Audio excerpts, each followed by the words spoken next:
Amazulu then making 3 changes from the side that lost against Polokwane City on Tuesday, the 4th of November.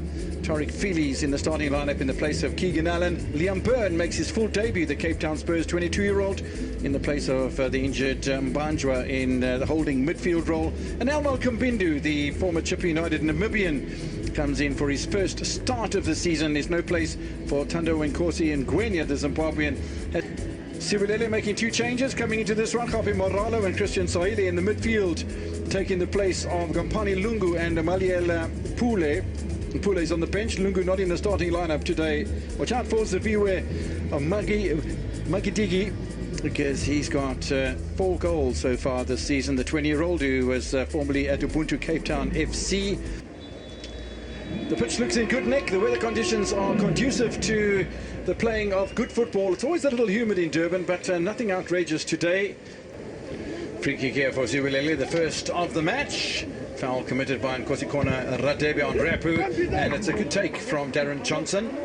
Crowded penalty area, nice confidence from the former Cape Town Spurs player. Went to Tuks for a spell as well, and then Chippa United. In Johannesburg to join Sekhukhune before he came down to Siwelele. Mistaking defence. Christian Siwelele is a man who accepts those sort of gifts, and oh my goodness me, you've got to put your foot much where Makidigidi was. Margaman gets away from Mhlangabeza, gets a return pass here, and the defence stands its ground from Tariq Feelies. No offside here against Christian Siwelele. Grant Margaman, little touch into the middle, space and time. Khapi Moralo couldn't make it count whether the ball bounced for him, but that was really not great execution. Makokolo, who's doing fantastic work on the right-hand side. Doing a lot of early running here is Christian Siwelele, and there's space in the penalty area. Just enough work there done. Siwelele twisting and turning, looking for Markman. Look at the space available to Grant here. And drill it into that penalty area. Johnson in a collision with Morale. And now let's see what happens here. He comes out, Johnson. He picks up. You know what? There was not a lot wrong with Molaro because he didn't have the ball completely in his hands. It was still bobbling around. And when he's nicked in with a foot, yes, there's the opposite side where he's distributing, dishing out the passes and controlling the game. Radebe gets inside Rapu. Klangabeza! Kampindu.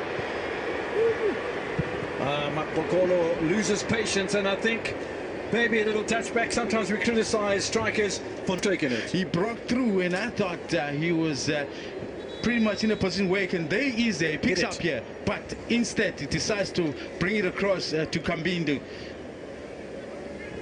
But isn't this the increasing positivity closer to half-time here from an Amazulu who were really on the back foot for the opening half an hour? It has taken them 40 minutes. It has taken them about 40 minutes or so to be able to... We've seen in the first half, hasn't worked. Maybe it does. Siwelele.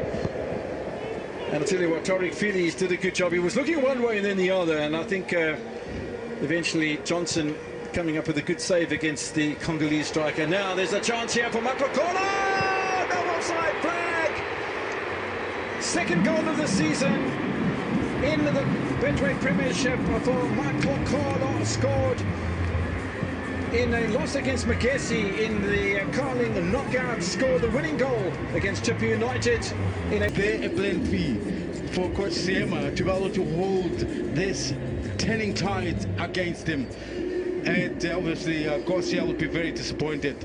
It takes this long pass, it's a exquisite pass to set Makokolo through, and I guess Rapo, the left full back, was left wanting here, ball watching. He doesn't see Makokolo, who squeezes just behind him, and that lowered beauty. I like the way he angled his body, and he just like opened it up, and almost Ricardo Goss had to go pick one way or the other. He went to his right-hand side, Goss, and the ball was curled around him. Cheers for Gidigidi against Sekhukhune United and against Stellenbosch FC, and now Nkosikona Radebe gets away. Not quite the quality ball, but I think Elmo Potsani under wraps. XD, oh, it's a lovely space for XD, and I thought he might have pulled the trigger. And maybe even Michael Kolo might have. Very much a right-footed player. That's it, unfortunately. Standing, because in the sense that if you're so close, you don't need so much power. You just need to try and place it, and that's what he could have done here. And he tries to force his right foot, which doesn't quite turn up on that moment. Look at where he pops up. Look where he pops up for me. Johnson looking for the flick on from Tebogo Mashiko. One-on-one. He took his time. That's great defending from Pakiso Sonoka, but there should have been a second goal for Atini Makokolo. Bit of in-house competition between those two players.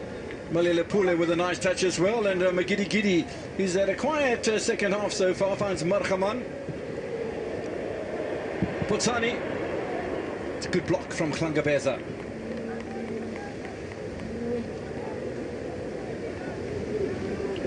They are only super sport, just like Siwelele, just like we saw them in that first half. Klangabeza. Turn from Mtetwa. Mankokolo. Now there's a bit of space available for Amazulu once again, but is there support in the middle of the park more for Mashiko and companies? Oh, goodness me. Space for Liam Byrne, and he ran too far onto it. But the real demand here was for him to be a bit composed. He still had an opportunity to get a second touch. And he's not a left-foot player. He forces with his left.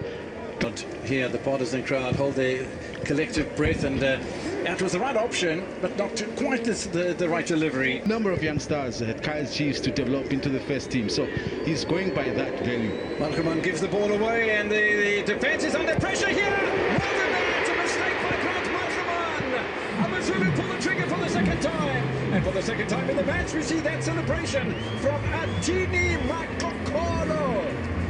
Fourth goal of his career at Amazulu. Opportunist efforts, they all count, you know. Could have been a hat-trick. I can't help saying that, because but you're absolutely right.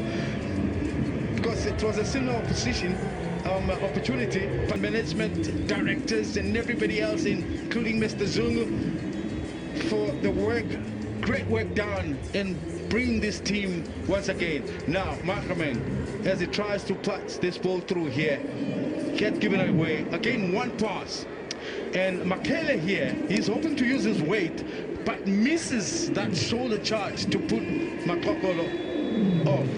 And that boy, because he's slippery, he gets the opportunity to slide it past the goalkeeper. And this time, he pulls the trigger first time. And that celebration is almost like the work that we saw at half. I mean, Nurkovic seems to be the possibility of making it count. In the meantime, is there a third goal in the offing? Well, there should have been. Again, naivety in defence from Siwelele. And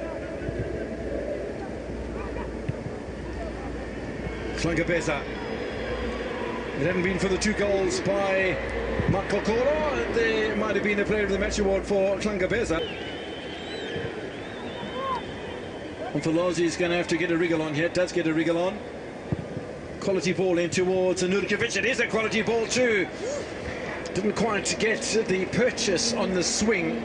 And he has scored. Inside by Dube. There's still an opportunity. Third goal beckoning for Amazulu. And Siwelele somehow survive, or do they? Oh, lovely little touch in there as well from Tebogo Mashiko. Mashiko! Unselfish! Oh my goodness gracious me, from Ngwenya. I think he's... yes. Saving grace. Yeah. Now look at this. The miss of the day. Yeah. Look at his upper body. He's leaning backwards. I don't know when players are going to learn this. Live on your World of Champions at 1800 Central African time, the same time that William and I will be on duty tomorrow afternoon in Richards Bay at the Mklatusi Sports Complex. Richards Bay FC against Durban City. Now another chance for Amazulu, and the goals have come this way. Counter-attack football.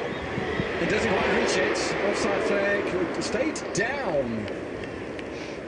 And Ngwenya again not able to get a foot on it, but there's a problem. Where's the fullback?